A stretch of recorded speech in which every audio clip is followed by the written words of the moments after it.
Qu'est-ce qui va décider quelqu'un à demander une rhinoplastie, à évoquer même une simple consultation de rhinoplastie en vue d'intervention?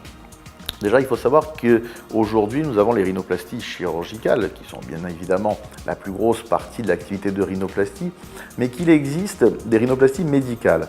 À savoir qu'avec des petites injections, on peut corriger un nez un peu trop creusé ou très légèrement dévié, voire un nez qui a déjà été opéré ou traumatisé après un accident.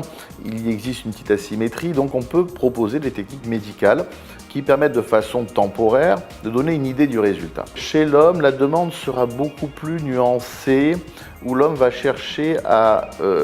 il ne va pas forcément oser la demande esthétique seule. Elle sera souvent associée à une demande fonctionnelle. Docteur, je ne respire pas bien, ou j'ai pris des coups sur le nez, j'ai eu un nez cassé en faisant des sports de combat ou des sports assez violents.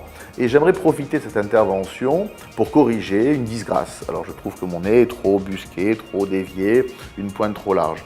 Donc la demande est souvent mixte entre une réparation et l'esthétique. Par opposition aux femmes qui assument beaucoup plus facilement une demande purement esthétique en expliquant que leur profil ne leur plaît pas parce qu'elles se sont vues sur des photos familiales et que le profil strict montrait une pointe tombante ou une pointe trop large ou une bosse sur ce qu'on appelle le dorsum, c'est le profil du nez. Et à ce moment-là, la demande est purement établie comme esthétique. C'est très facile à ce moment-là de proposer une simulation qui permette de vous projeter et donner une idée possible du résultat que l'on peut obtenir. Alors les rhinoplasties, on va pouvoir aussi les diviser en plusieurs familles. Vous allez avoir la petite bosse sur le profil d'une jeune femme qui s'assume mal avec cette disgrâce. Et là, on va pouvoir utiliser ce que l'on appelle les voies fermées.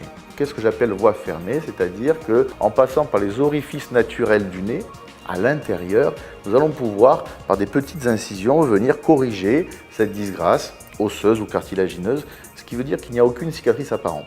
Quelquefois, les nez sont plus complexes. On peut avoir une pointe très large, voire déviée, voire asymétrique, avec des narines qui, elles aussi, sont asymétriques. Un nez osseux très dévié, très marqué. Et là, nous serons dans le cas où il est intéressant de proposer une mini-incision qui fait 3-4 mm à la base de ce qu'on appelle ici la columelle.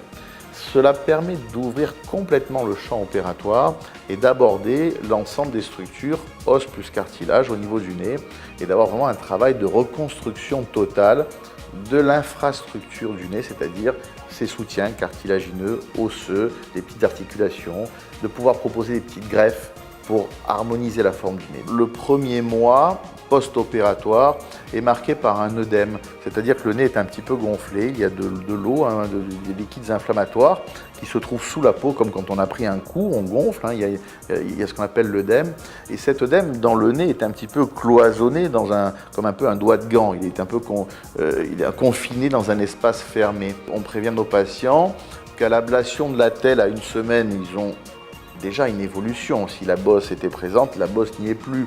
Mais que le résultat n'est pas à une semaine. Le résultat, à un mois, on a déjà une approche de à peu près 80% du résultat, puisque l'œdème mettra environ un mois à partir à environ 80%. Mais c'est presque un an pour que cet œdème se soit complètement évacué et que la peau soit parfaitement redrapée sur l'infrastructure du nez, sur l'os et sur le cartilage. Et s'il y avait une moindre petite retouche à faire, une moindre imperfection, il faudra de toute façon attendre un an pour être sûr que la cicatrisation soit complètement terminée.